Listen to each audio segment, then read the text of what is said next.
Hey, welcome to Exchange. Look at this Ukraine invasion day 12. Now, kind of see where we're at, what's going on behind the scenes. Also, look at the oil crisis we have right now, also the grain crisis, too. What the U.S. can do to help mitigate some of these impacts, and what potentially Vladimir Putin's doing behind the scenes in Russia right now. So I pulled up Scribble Maps. This is I showed in my last video. I'll drop the URL in the description. That way you guys can look in your own time if you want to go more in detail. Really what this shows is it shows the entire country of Ukraine. This is updated by a group that's basically trying to do like by hour updates. What's going on behind the scenes, what they're hearing from open source intelligence, government announcements, both Russian and Ukrainian, and also foreign announcements overall.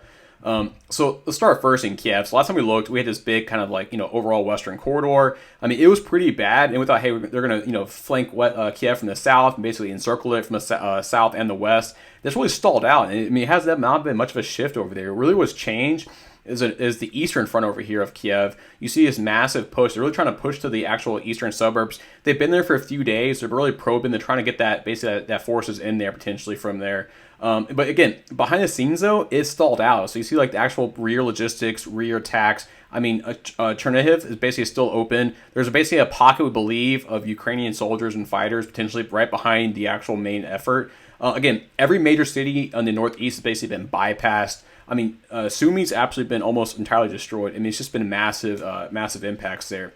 The overall line from Kharkiv over to Kiev is actually pretty stable. It's not much of a change there. Really, the main prong of the attack is coming from, again, is really the northeast up here, right by Kiev. Kharkiv has been stable the past few days. I mean, they've actually pushed some counterattacks forward almost to the border, I believe on Saturday or Sunday. So they've actually been almost doing counteroffensive actions at a really local level in Kharkiv.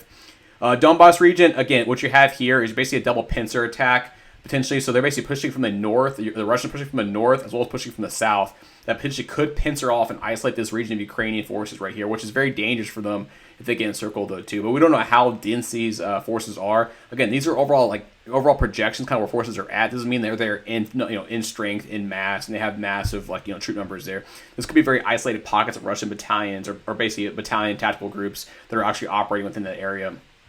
By far, the most success Russians have seen has been in the south. I mean, the Crimean Peninsula has been the most successful engagement overall. You really see this push. I mean, Mariupol's still surrounded. You see that push up north from here. Really, the big prong was really, I think, the most threatening potentially, at least in a short-term basis, is Mykolaiv. Basically, they basically surrounded the city, bypassed it, pushing up north. The big fear is the Russians from Kherson, and they basically push supplies up the Crimean Peninsula through Kherson and push up north potentially and have basically a northern end run towards Kiev or towards the center of the country, which could be very destabilizing, especially if they were to push north and potentially link up with the Dnieper River right here and basically isolate the entire eastern front of the Ukrainian forces. I mean, we'll see what happens with that. It's not likely, I think, because I mean, remember, this is several hundred kilometers right here. So think about supply chains and sustained momentum and forces and everything else too. I mean, that's the big fear the Ukrainians have. The Russians might try that. I don't think it's going to work. I think supply chains will get too bogged down. But again, I mean, this could take weeks though too, and so on the actual battlefield, I mean, this is possible. But the home front, I mean, they won't survive that. I mean, Russia is in the absolute last innings of an economic collapse, and it's getting worse day by day. So I'm looking at now. This is really our four different scenarios I'm looking at. This is really from most extreme, but least likely to least extreme, but most likely, and how things could shape out and overall play out. So the big fear I see, the number one risk I see is potentially, and Putin basically flaunts this up pretty much, is the nuclear threat potentially, or chemical weapon threat they have. And really target there, if they're going to target anything, it's going to be Kiev. It's just, or Kiev. It's the most likely target, center of government power and everything else too. And again, a nuclear threat, it's not he's going to actually nuke a city and advance from there. What nuking a city would do, it would show his resolve, show he's willing to go that far. Also look at NATO, and NATO at that point probably would back off a little bit just because the threat of nuclear escalation is so much higher at that point. Anywhere any closer we've been in decades for potentially nuclear Armageddon. So I'm going to show you this. This is called Nuke Map. You can look this up real fast. I'll actually drop this in the description as well too. So this really shows you, because people understand hey, how big are nukes? What do they actually do? What's potential radiation blast radius? So this is a simulation actually of a nuclear device falling on Kiev right now.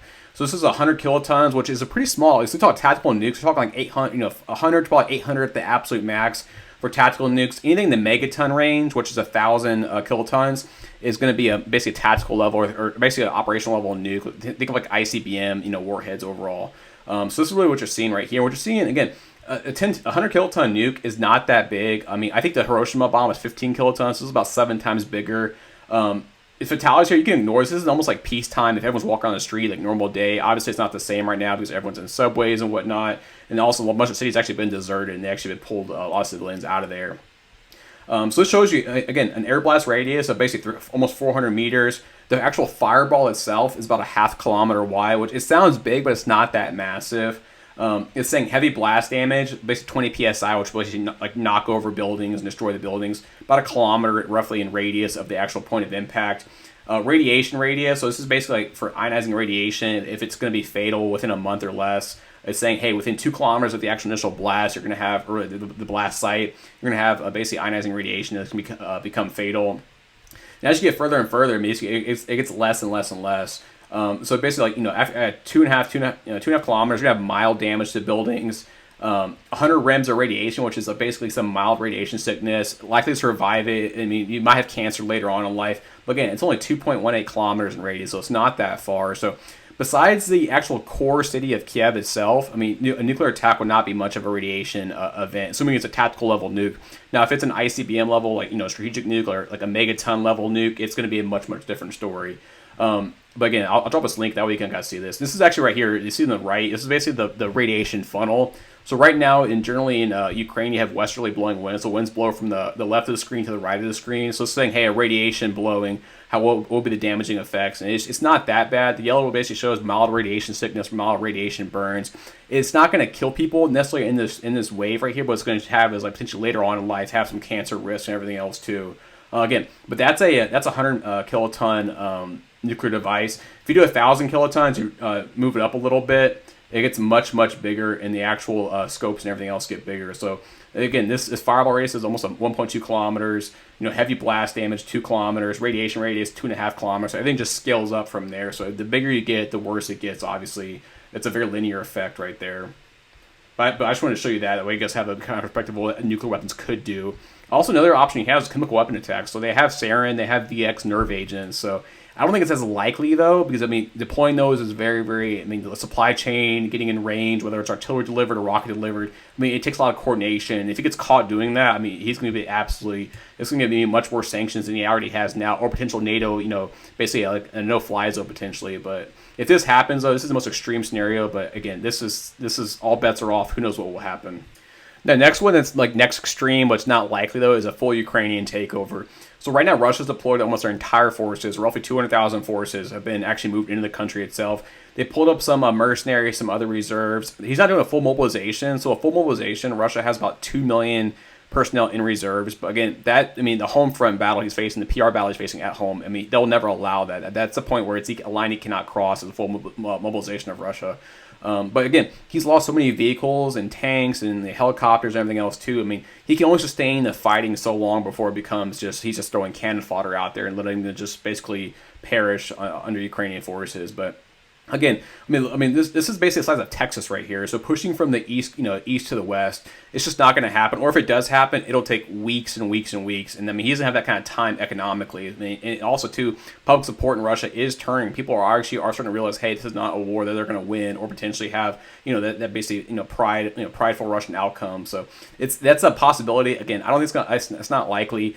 Ukraine capitulating and fully, it's just not going to happen. So even if he does win, they're going to have a counterinsurgency on their hands. They're going to have to deal with that. It's a whole different game at that point. So I think the most likely outcome, which is still pretty bad, is that basically a settlement is reached. And what settlement would do is it would ensure Crimea's Russian annexation and basically validate that. And this is from the Ukrainians. They might hand over Donetsk and Luhansk in the Donbass region. They may not hand over the entire Donbass region, but they might hand over those two key cities. Again, this is all speculation. Also Ukrainians, they may not join NATO. They might say, hey, we're not going to be part of NATO. They might join the EU. It might be some kind of military demilitarization kind of pact, which might get followed or might not get followed. Who knows at that point? But again, the whole goal here with this, this was happens. Both sides would compromise. Both sides would potentially withdraw forces. It'd be a peaceful transition. The oil would flow again, possibly from Russia itself. Ukrainian wheat would flow too as well. So this is not like a win-win situation, but it's definitely the world as a whole could possibly win by preventing further conflict, further escalation, whether it's further invasions or further nuclear weapon attacks or anything else happening across the board. And finally, the last thing I want to look at is basically the last scenario is a full Ukrainian counteroffensive. So in the past, 2 weeks or so, we've seen Ukrainian forces, basically bringing them in. They've drawn them in. The Russians, been expending their ammunition, their troops, their vehicles, and everything else too. Might reach a point where the Ukrainians might be like, hey, we have the manpower potentially, we have the command control behind the scenes, actually launch a full counteroffensive. So you might see, hey, a large-scale attack up north and basically isolating these troops right here in Kiev. You can see Kharkiv push to the border and establish a border zone, or push to the southeast and basically head in the Donbass region. You could see counterattacks around Odessa potentially that actually block these block forces off and potentially retake Kherson and also free up Mariupol from the actual encirclement it has right now. Potentially move to Crimea too. These are all potential scenarios. Again, they're not likely. It assumes the Ukrainians have fighting strength, they have the coordination in place. It's very possible too. If they're going to counterattack, it might happen next week or two potentially, if they're going to counterattack at all. That's definitely a scenario we could actually consider. Again, what Putin would do in this kind of scenario, if he knew he was getting a counterattack, counteroffensive, what he would do, like would he launch again chemical weapons or nuclear weapons to stop that? But again, we just don't know. That's the kind of the scenarios we're going through right now. Potentially see what happens. But a full counterattack could actually reclaim the Donbass and reclaim potentially parts of Crimea for Ukraine. It actually would stabilize markets maybe a little bit, but having more certainty overall what's going on within the actual geopolitics space. So I'll touch on this real fast. So oil prices obviously been increasing. I did a video on this almost 3.5 weeks ago. It's actually coming true partly. We're having almost, U.S. banned oil this morning, so it's definitely been a change there. EU's banned natural gas mostly, so it's been mostly natural gas side, which isn't as volatile or isn't as much in demand as crude oil is. Again, but this, the 125, this was basically our target price for basically if sanctions were actually imposed on oil, this is where it'd be at, potentially as high as 150, but we'll see. Things could change very fast. And really the question is, hey, we have the 5 million barrel shortfall, which I mentioned in my last video, potentially in a full-scale sanction environment. What could the U.S. do? What could the NATO forces, what could the EU do overall? And it's just, they have a couple options here. Number one, they have the SPR, which is the Petroleum Reserve, and they can actually release more and more of the gas overall.